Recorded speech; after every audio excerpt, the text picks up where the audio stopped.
This is the panel called Shifting the War from Iraq to Afghanistan. How should VFP respond? And I should say, we're not out of Iraq yet. Right. Looks like we're going to be there for a while too, but the administration is shifting its emphasis to Afghanistan. Our panel today, Elliott, I don't think he needs an introduction, but I wanted to say that he introduced the resolution last summer at the National Convention on Afghanistan, which was passed. And it calls for the U.S. government, can you turn that down just a little bit? It calls on the U.S. government to immediately withdraw all our military and intelligence forces from both Afghanistan and Pakistan, to provide humanitarian aid directly to the people of Afghanistan, and to allow the people of Afghanistan to freely determine their own government without interference by the United States. Our other panelist is Chanan Suarezdiaz. He's president of the Seattle Chapter 8 of the Iraq Veterans Against the War. IVAW has also passed a resolution on Afghanistan. I believe that was last month. And that resolution calls for the immediate withdrawal of all occupying forces in Afghanistan and reparations for the Afghan people. And our third panelist is Tamim Ansary. He's an Afghan-American author and lecturer living in San Francisco. He has an Afghan father, an American mother. Tamim grew up in Afghanistan. He attended last 2 years of high school in Colorado. He graduated from Reed College in Portland. He's been living in San Francisco for a number of years. He has a writer's workshop there. He's written several books, including a memoir called West of Kabul, East of New York. And he has a forthcoming book in May called Destiny Disrupted, A History of the World Through Islamic Eyes. There are brochures about his book at the back table there, next to the CDs. And so I'm going to turn this over to Elliott to begin to address the VFP resolution. Chanan will talk about the IVAW resolution. Tamim is going to tell us what he thinks we ought to know and be thinking about regarding Afghanistan. And then we want to leave time for questions and comments from the audience. So, here we go. Hey, it's great to be here with you all. Before I talk about the resolution, VFP resolution, I want to make two comments. One is my late brother did a huge amount of writing this. And also Mike Ferner did a lot of work in writing this resolution. So I want to acknowledge those. I want to read it to you because I think it frames a lot of the statements that I would make about it. Whereas when the United States invaded the sovereign nation of Afghanistan, the only threats to our nation existing there were non-indigenous groups whom we ourselves had fostered and fed. And whereas history elsewhere, in almost 7 years of struggle in Afghanistan and Iraq has shown us that military force is not an effective solution to the terrorist threat. And whereas our invasion has thrown Afghanistan and the region into political turmoil, diminished the existing government's capability to deal with these threats, which effective political and police methods can. Whereas our wanton force of violence against the people of Afghanistan have inflamed world opinion against the United States and diminished our nation's ability to work towards world peace and our security by nonviolent means. And therefore be it resolved that VFP calls on the government of the United States to immediately withdraw all military and intelligence forces from Afghanistan and Pakistan.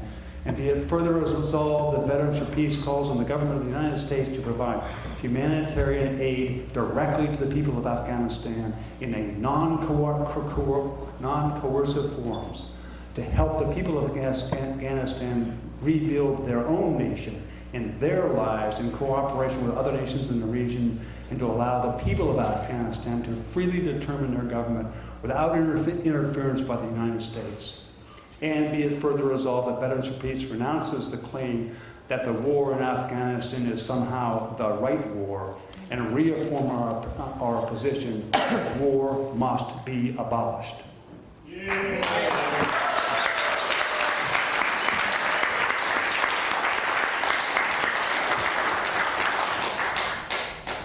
I have to say that because of my involvement in the last month or so with my brother, I have not even been keeping track of news. So I just want to highlight a few things about the Afghanistan.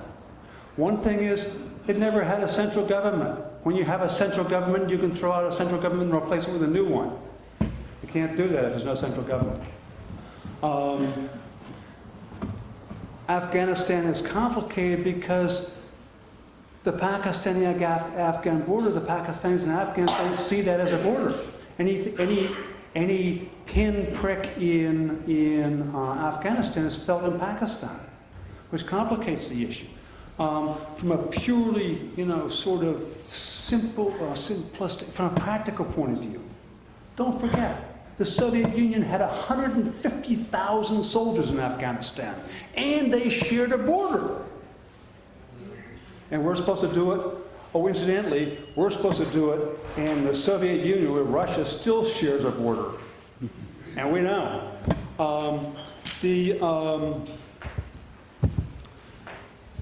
We have to remember, Afghanistan historically has been the burial place of empires.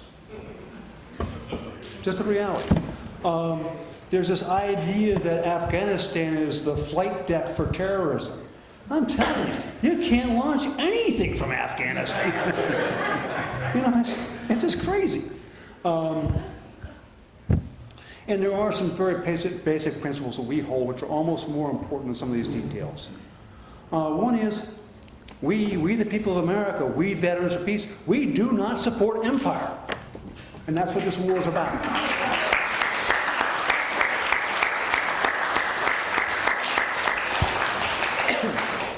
It's important to remember, there are two victims in war.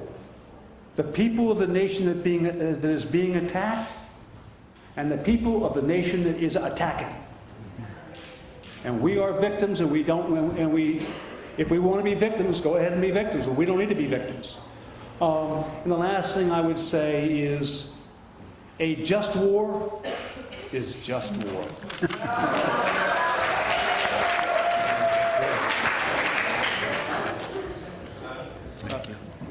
I think he has his own mic. Okay. So I'm going to stand up because I usually do that. So my name is Suarezdiaz, and for the folks that don't know me, I was a Navy corpsman with the 2nd Battalion, 5th Marines. I was stationed in Al Ramadi, Iraq, from September 04 to February 26, 05, the day I got wounded. And ever since I got out of the military, I've been a hardcore anti-war activist, and so thank you for having me.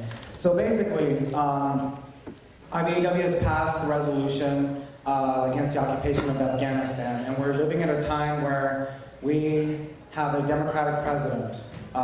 We have the first black president in a country founded on slavery. And I feel that there is a cultural shift in this country right now. Mass consciousness is to the left on so many different issues, talking about the occupation of Iraq, from healthcare to schools to the economy, you name it, mass consciousness is to the left and people want real change. But from what we've been seeing so far in connection with the Obama administration slowly having a phased withdrawal from Iraq, not mentioning the mercenaries that we have in Iraq, and phased withdrawal and posing this as a peace, anti-war resolution, but coincidentally escalating the occupation of Afghanistan, we have to be, as an anti-war movement, any anti-war movement worthy of the name has to be against the occupation of Afghanistan. And we have to challenge the current administration on these continued occupations. It doesn't matter who's sitting in the White House. It matters who's sitting in. People are in the streets protesting, and that's where real change comes from. And So I'm very happy, I'm very proud that IVAW has taken this position. And as we well know, and folks that don't know, that in July there's going to be a mobilization from Fort Lewis. 4,000 troops from Fort Lewis in Washington are going straight to Afghanistan. So it's something that we need to mobilize around. So why are we in Afghanistan? There's a lot of myths out there that the corporate media and the people in power have been propagating.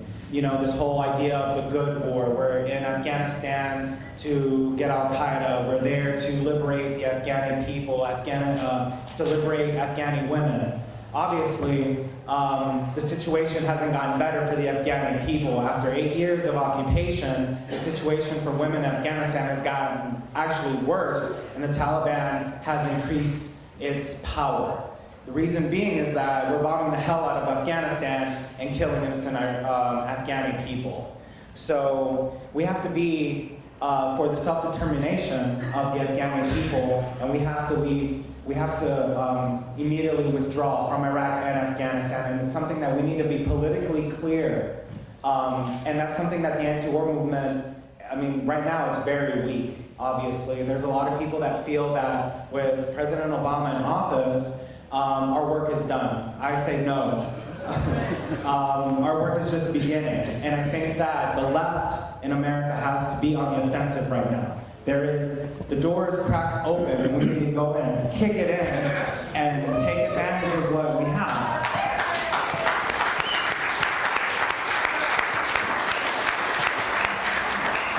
So obviously, these myths aren't true. And why are we in Afghanistan? If you look at imperialist wars, it's all based on profit. We're there in Iraq for not only the natural resources, but the neoconservative idea of strategically reshaping the Middle East, which they thought was going to be a piece of cake, and obviously that's not the situation now. We have Afghanistan with the myths that I talked about earlier. Why are we there for? And I just want to read something real quick. The oil and natural gas of Central Asia, which are part of a wider reserve in the Caspian Sea area, are especially important to the future of the global economy because they are underdeveloped and thus have the potential of rapidly expanding output. So, to break it down, it's all based on profit. And it's not helping the Afghani people, and it's not helping the people in this country. We're in an economic crisis where people are losing their jobs. We have bailouts going to the less than 1% of the population in this country. Not more than half of the population can't even afford basic health care. And we still have these illegal occupations. And I think that it's the duty of the anti-war movement to make the connection with the economy and these illegal occupations. Why don't we have money for schools and education? It's because we have these continued occupations overseas, and we have to make that connection, and I think people are receptive to that idea now. We have to step aside, and this isn't the Bush era anymore. And we have to re-energize ourselves and be confident that we can end these occupations. And I think we have there's an audience out there that is receptive to that, and we need to go and tap that. So basically, to wrap it up, what do we need to do? As Iraq Veterans Against the War, especially in the Northwest, we're going to blast Afghanistan. And it's very important that anti-war veteran voices are at the forefront of this. And that's why in Seattle and for Lewis chapter, we need to, in the whole Northwest region, we need to collaborate Veterans for Peace and IVAW and this anniversary of the U.S. occupation of Iraq and really put in the forefront the continued occupation while the future escalation of Afghanistan. And like I said, our work has just begun. And we need to go out there and convince folks that, you know, Obama is going to magically end all these things and make those connections. And just to end, in Seattle, for folks that don't know, there's going to be a demonstration on March 22nd at Cal Anderson Park. It starts at noon. There's some information in the lobby. But also in Tacoma, they're having a demonstration on the 21st. So definitely check that out. And we have to look at three things that ended the Vietnam occupation. It was a strong, vibrant anti-war movement that included students, labor, workers, and of course, GIs. You know, supporting GI resistance is a very important element, which is something that IVAW definitely upholds, and also supporting war resistors.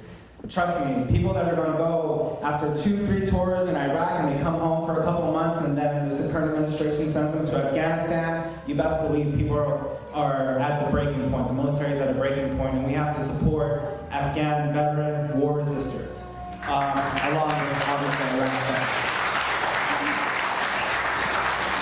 And just on a closer note, you know, as in the Northwest, you know, IVAW, we would like to thank VFP in the Northwest and nationally, because you've helped us out a lot. We've done a lot of good work out here in the Northwest, and one of the things I'm very proud of is we've had the most successful Northwestern soldier up to date with 800 folks that came out, and also we have the second anti-war GI coffee house since Vietnam, and it's owned and operated by IVAW.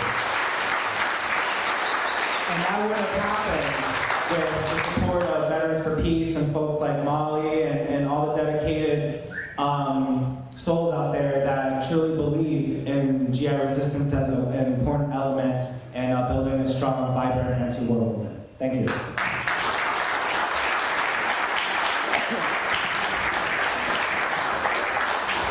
Thank you both guys on my right and left, fiery speakers. Really enjoyed hearing your remarks. I have, I think, about 25 minutes, so I'm going to talk fast because I have a lot to say. I think history matters, so first I'm going to give you a little bit of a history lesson here, and then the other thing I think is the devil is in the details. So I'm going to try to get into detail a little bit about what's happened recently in Afghanistan. I can't see it, but presumably you guys can see a map there, right?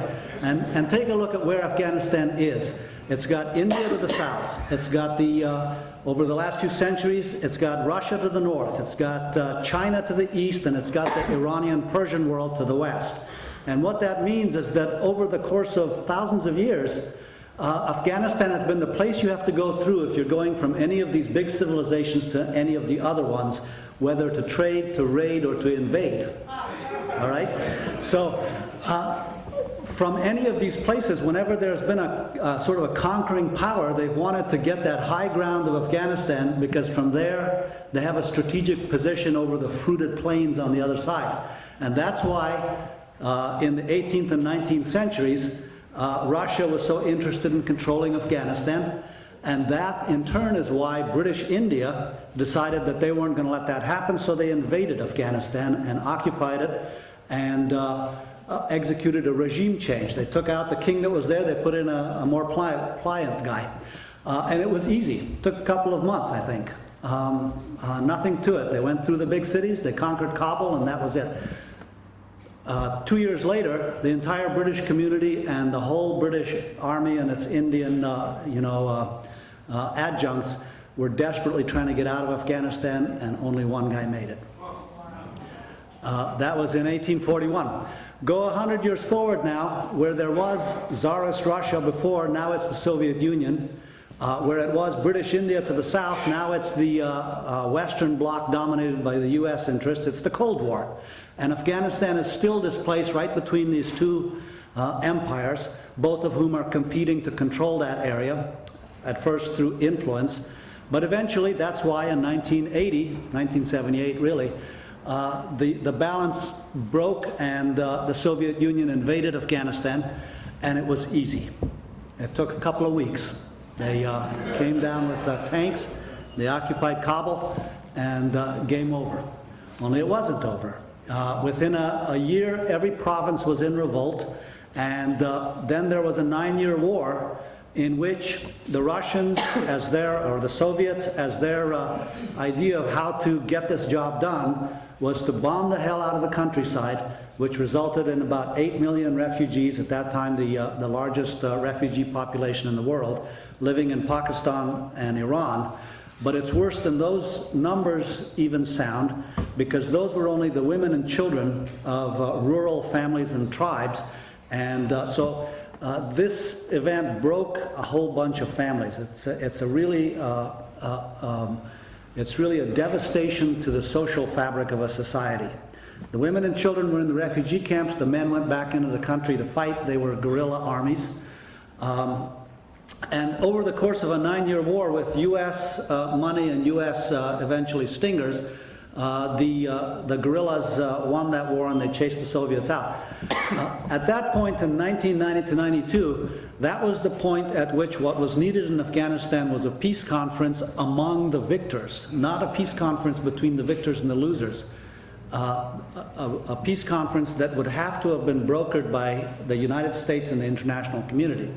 But at that point, somewhat famously to us Afghans anyhow, Milton Bearden, the CIA station chief in charge of that area, rejected the idea of having anything further to do with Afghanistan because, as he put it, nobody gives a shit about Afghanistan.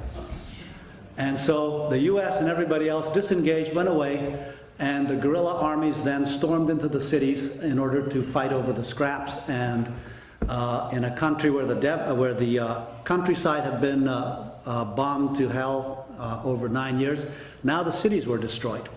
And when the cities were destroyed, this exhausted and destroyed country, there was an organization put together by elements in the Pakistan government called the Taliban, whose cadre were refugee boys, Afghan refugee boys who had been raised in, or in many cases were born in those camps in Pakistan.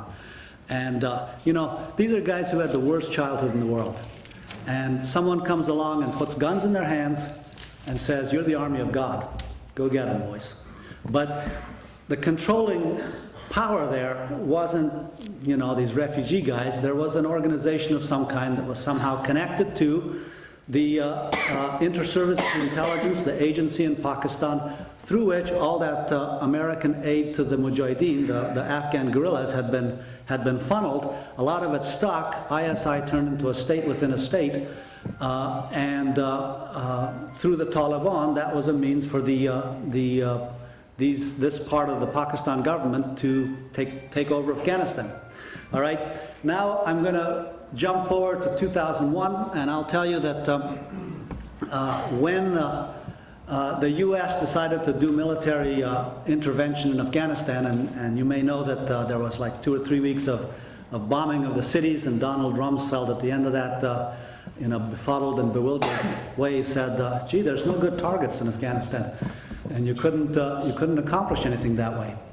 And I think most people don't know that actually what happened at that point was that the United States put diplomatic and financial pressure on Pakistan, because that's where the controlling influence really started.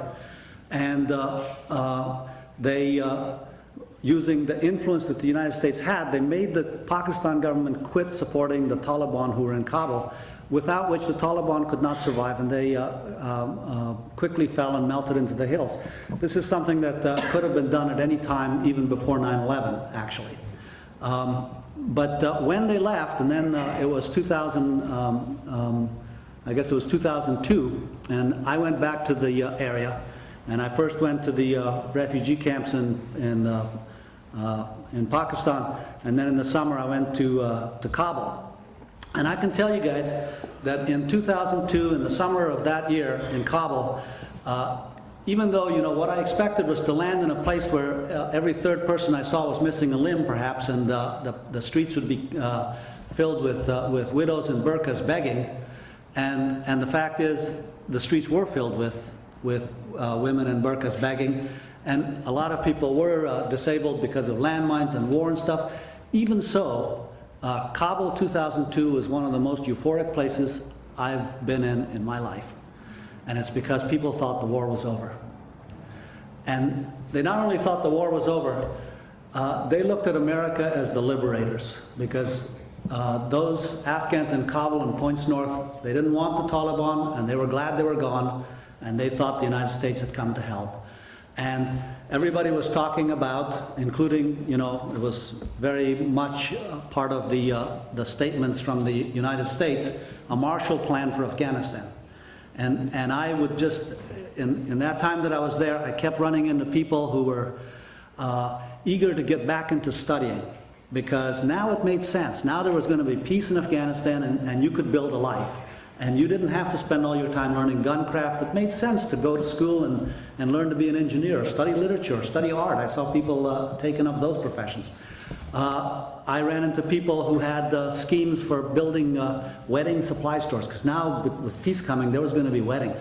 And I met a guy who wanted to start a cosmetics factory, because the Taliban gone, there was now going to be a market for cosmetics in Afghanistan. They said, why import that from Dubai? Let's build our own. So there's all this entrepreneurial kind of thing going on. And everybody expected that somehow or other, with the United States interested in Afghanistan now, all this peacemaking, rebuilding of the social fabric of Afghanistan would get going. And there was so much energy for that in Afghanistan. That was 2002. By the end of the year, I happened to know that when the budget was prepared, somebody near the end said, "Where's the line item for reconstruction aid to Afghanistan?" Oh my God, that had been forgotten. There was nothing in the budget for Afghanistan. They scrambled and they put something in at the end of the year, but not very much. Then the next year, the reconstruction budget was increased, but by that time, the drum was beating already for the war in Iraq. So Afghanistan went on the back burner, and this war in Iraq started. Okay, now I think what I want to talk, this is the heart of what I want to talk about, is what happened in the next 3 or 4 years in Afghanistan, because things were at there was a tipping point between, I would say, order and chaos in Afghanistan. And there was a situation there where everybody was trying to make up their minds about what they were going to do with the rest of their lives based on whether they thought there was going to be peace or there was going to be war and chaos. And by war, at that point, what you mean in Afghanistan is a war of everybody against everybody. And if that's what's going on, you're going to get ready for that, and it requires certain preparations. But if there's going to be peace, then you're going to do certain other things. And if more people sign on to this, there's going to be peace, and I'm going to do other things, there will be peace. So that was the teetering balance in Afghanistan from, let's say, 2002 to 2006 or so. And any time in that period where somebody would be able to, say, commit an act of sabotage or kill an aid worker or something, it would make people nervous and say, maybe it's going to go back to the old chaos. But every time someone, persisted and did something like build a theater troupe that went around the country, giving children's shows about a new society. That was one of the things that was happening there. There was all kinds of little enterprises like that were trying to get started. There was a guy I knew about I met him in Afghanistan, who had invented in the Taliban days a device that could be a solar heater during the day and a satellite dish, TV satellite dish at night. It was popular in Afghanistan during the Taliban days. But later he wanted to, get a business going, construct that, because you could use that in all the villages. There was a guy who had an invented device that was a small hydroelectric kind of thing that you could generate enough electricity for 20, 30 houses out of a little stream coming down the mountain. And Afghanistan is full of villages that are built around a little stream coming down the mountain. Imagine if there had been some kind of investment help for somebody like that to proliferate this kind of business. It didn't happen. And even though there was money spent on reconstruction in Afghanistan, and is being spent, it was big ticket items that was organized as contracts to large private companies, in which the aid was so structured that 75 cents out of every dollar had to be spent here in America and not there. And 75 cents of every dollar spent here means, of course, there's planning, there's logistics, there's this, there's that. But eventually some amount of that money gets over there, and it gets over there in the form of engineers and experts and financial consultants and stuff who oversee a project that's, say, building a road that will enable traffic to move more easily between the airbase at Bagram and the airbase at Kandahar, or between Kabul and Kandahar is another way to put it. But now you have one engineer, let's say, $200,000 salary, and he needs a bodyguard, $200,000 there. They need to be in an armored car that's very expensive, $200,000.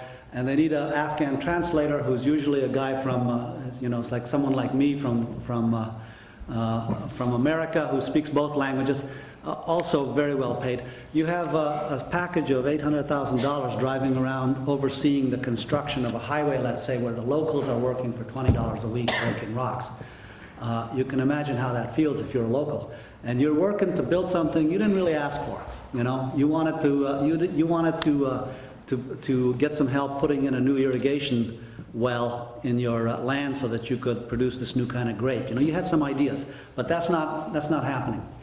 But now what is happening is that with this sudden influx of money that's come in that has nothing to do with the economy, a few people are getting rich, a lot of people are not getting rich at all, but it's driving prices up. So like in the city of Kabul now, in the course of those 4 years that I'm talking about, there was a property that somebody was renting for $40. This is a foreigner, an American who was over there trying to do some good deed, and they had an office that they were renting for $40 in the Taliban day, and 4 years later the rent had climbed to $4,000.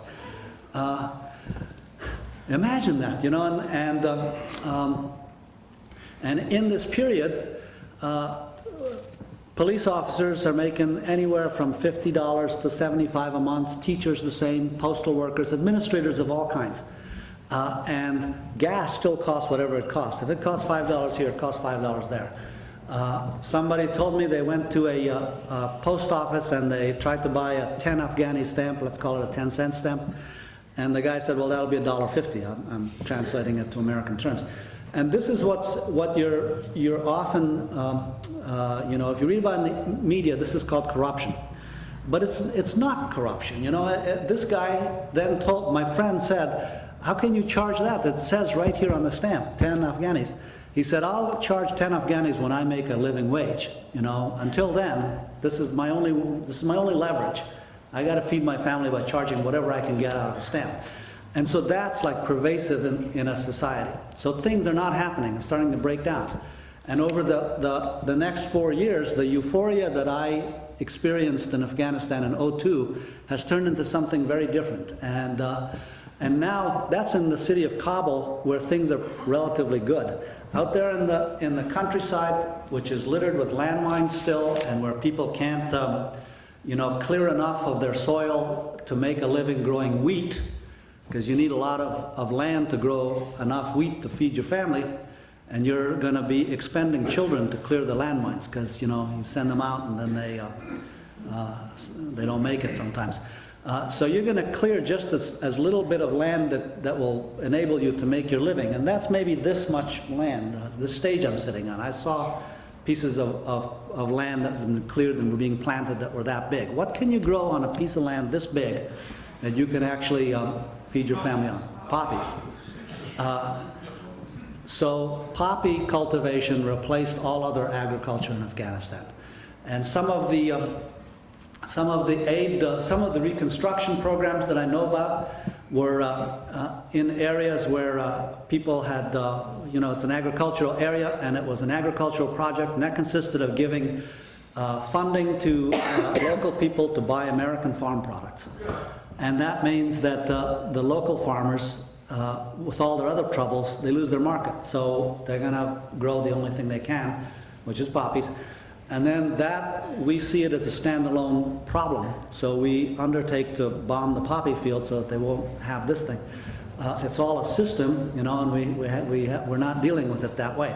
So now I come to my final point, which is over the course of those 4 years that I'm talking about, I kept seeing in the media the word Taliban, and the Taliban are coming back, the Taliban are getting stronger, but I personally do not see that it makes any sense really to talk about the Taliban, because the acts of sabotage and savagery that they're talking about, I am dead sure these are carried out by all kinds of different people for all kinds of different motives.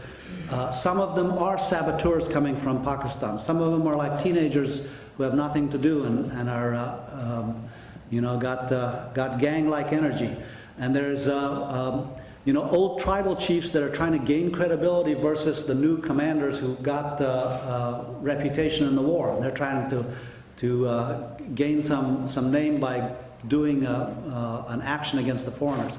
So gradually, I think what has happened in Afghanistan is that because of the failure of the peace, basically, because of the failure of this reconstruction to take hold and rebuild anything and re-sew together the social fabric, what's happened is that the old themes of Afghan culture have gathered themselves up again, and when you hear Taliban, you're not hearing about something that perhaps existed in '01, which was an actual organization with leaders and a headquarters someplace and all like that. What you're hearing about is something very amorphous and movement-like, and which anybody can sign on to this week and leave next week, so that, to me, continually using the phrase Taliban gives the wrong impression that there's a discrete number of people who are Taliban, which feeds the notion that if you can round them up somehow and kill them or imprison them or something, then there will be no Taliban. And it's not that kind of thing. What we have in Afghanistan is a case of malaria, and you can't fight malaria by killing mosquitoes. You can only do it by draining the swamp, and that's what we have to be thinking about. So now, when we come to the question of taking all the troops out or not, well, maybe yes, maybe no, but that's not going to happen in the next week or 2 weeks or month or year. But what I feel like are a couple of things that need to be done now, and that all Americans, or most Americans, many Americans, would rally to this. This makes a lot of sense. And one of them is putting pressure on this administration to come up with a mission statement to say, what is it we're trying to accomplish in Afghanistan? Tell us that. And that has to include Congress discussing it, because I don't think that's happening. It's like a fait accompli. We know what this war is. It's a war against terror. We know what terrorists are, but I don't think we know those things. And I think that if we were to be able to bring the administration to saying that what we want to end up with in Afghanistan, and I think we do want to end up with this in Afghanistan, I think it's to all of our interests. I speak as an American now, not as an Afghan, I'm both. But I think what we do want to end up with is a stable, peaceful Afghanistan that's friendly to the United States. And if you have that as your idea of a destination you're going to, you can always compare that to any policy, especially putting in more troops or something, and say, how does that help get us to there? Because for the most part, looking at this strictly as a military problem is increasing the very problem that I think subliminally we say we're trying to solve. And then the other thing that I think we ought to do is we ought to get a big public conversation going about what happened to the money and what happened to the peace. Why couldn't we do that? Why can't we do it now? I think we could still do it. We could still do something along those lines now. But we can't just let that be something that bureaucrats now take care of that. We send some funds over and some private corporation does it. So let's talk about how you really do recreate a wounded society like Afghanistan. All right. I don't know if I used up my time or not, but maybe it's time to turn it over to questions.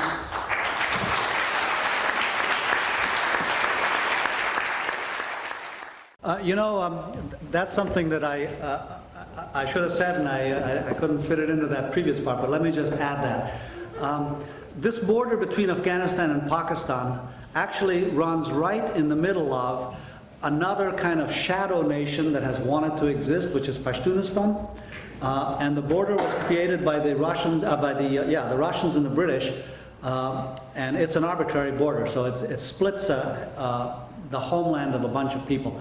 Now, I don't think that it's a whole other question of whether that Durand line should be erased or not. I think it's a problematic area, and you're going to have problems no matter what.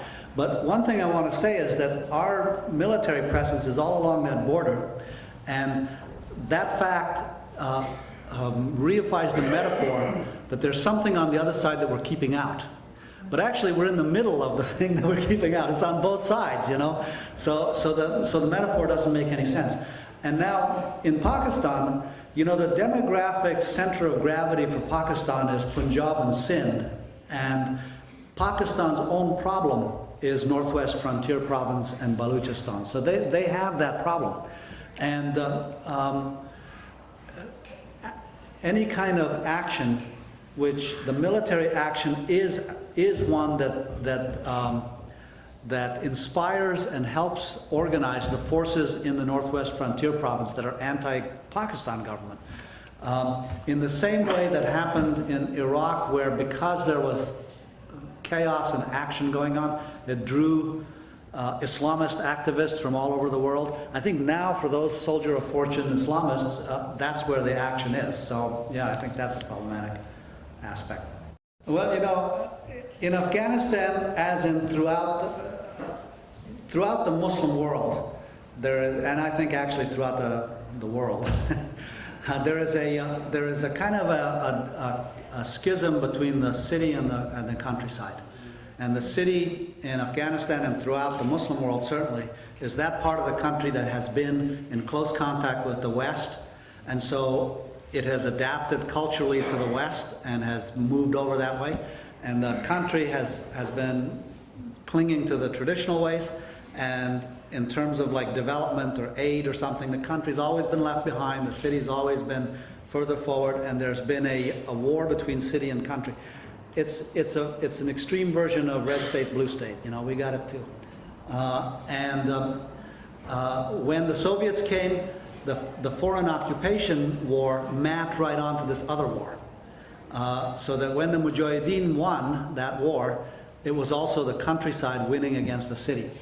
Now, the thing about the progressiveness of Afghanistan that I think is, I want to just say a few words about it, is there was that period from about 1930 to about mid-1970s when, even though it was mostly during that time a chip in the Cold War, Afghanistan had some cultural sovereignty within its borders, and it was dealing with whatever the problems of Afghanistan was on its own terms. And during that period, there was a lot of social change and a lot of social progress in Afghanistan. And between mid-60s and mid-70s, on questions like women's rights and education for girls and stuff, I think Afghanistan went through like 2,000 years of social progress in 10 years. And what I want to call out about that is that people left to their own, when they're culturally sovereign over their own lives, they're going to probably, you know, you can sort of trust that they will be progressive if they can. You know, I think there is progressive elements in Afghan society, as there are regressive elements. And I think that you cannot bring social progress to a country from outside. I think that whatever the problems may be for women in Afghan society, America can't solve them. And I feel wrenched when I see, as I have for many years now, the media portrayal of our mission as saving, and I'll put it the way I usually hear it, saving women from Afghans. You know, and I'm thinking, well, it's saving Afghan women from Afghan men. There's something different about that. So I think for Afghanistan and for many places, the first thing is to accept cultural sovereignty for those people. And then build alliances and ties on other issues that everybody can agree on. You know, it's like, I don't think you can accomplish much if you think and they think you think that you're coming over there to change how they live. Right after 9/11, I was in some meeting and somebody came to me and said, "Well, Mr. Ansary, if only we could go over there and teach those Afghans." And I said, "Well, what would you teach them?"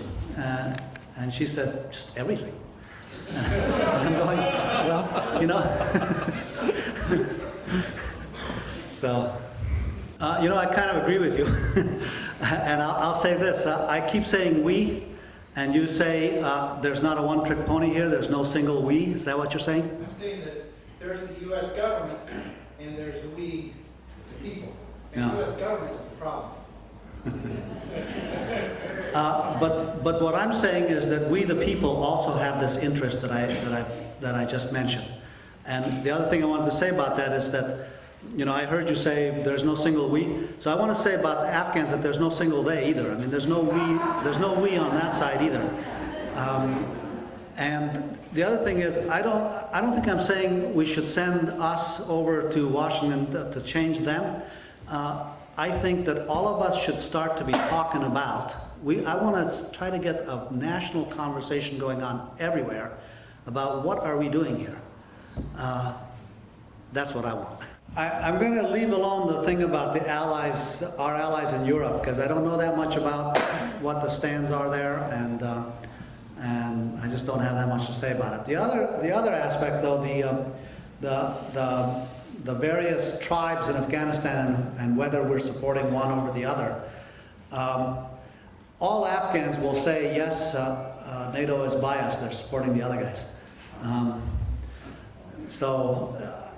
I think that's a tough situation. The Northern Alliance is a fake it's not a real thing. There were many different Afghan groups, which once the Taliban came in and they were all being smashed and driven north, they formed an alliance that was purely for that, to fight the Taliban back then. There is, however, a long-standing ethnic conflict in Afghanistan that is underneath of all this, and it's the Tajiks versus the Pashtuns versus the Hazaras versus a smattering of other groups. And once again, we're not going to solve that. That's like the women thing. This is something that Afghans, I could say, I could say we about Afghans and I could say we about Americans because I'm both. So when I say we here, I mean us Americans from now on.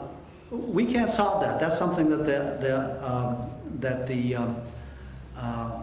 Afghans have to do themselves. But historically, it seems to me that American administrations have always supported the Pashtuns, and I think they are supporting the Pashtuns now. This gets too complicated for you guys, but there's two different groups of Pashtuns. There's the northern Pashtuns, who were the old aristocracy of Afghanistan. That's who we're supporting. And there's the southern Pashtuns who live on the border, who were always at war with the northern Pashtuns, and that's who we're not supporting, and most of them live over in Pakistan. So, I would say one thing that's lacking in the national organization, and I think in the anti-war movement, is political education. And I've heard an Afghanistan veterans refer to it as Forgetistan. And basically for the last 8 years until now, with the current administration escalating the occupation, then now it's back on the radar. And Iraq was the main front on the war on terror. I think obviously education is important. We need to really know, like what you've been talking about, just the dynamics of it. Also what Mike Diedrich was talking about, the Canadian Prime Minister actually came out against what's going on in Afghanistan. He's basically saying it's a lost war. Like we're not going to reshape it and whatever for our interests. And I think with IVAW, we have to rebuild the anti-war movement, and it's very important that we know what we're talking about with Afghanistan. And when we talk to people out on the streets and mobilizing folks, we make the connections with Iraq and Afghanistan and the economy. And why we need to be against it, and why we need to leave immediately, and why we have to support those folks' self-determination. Because under occupation, nothing progressive happens, and a lot of the folks from these countries that we're invading are killed. So. Well, we're pretty close to finishing time here, I believe. So I want to be brief. Change occurs from the people. People make governments do what governments need to be done. If we want to change where we're going in Afghanistan, we need to change the attitude of the American people. I don't know about you folks, but I'm sick and tired of going in front of a politician on bended knee, begging them to do what is right. That's because they're in a balance. And so we VFP, we IVAW need to bring our military background and help the American people understand that just war is just war, that we need to stop war, that the victims of war are the American people, the Afghan people, the Iraqi people, that war is about our kids dying, we spending a whole lot of money, and a few people getting filthy rich.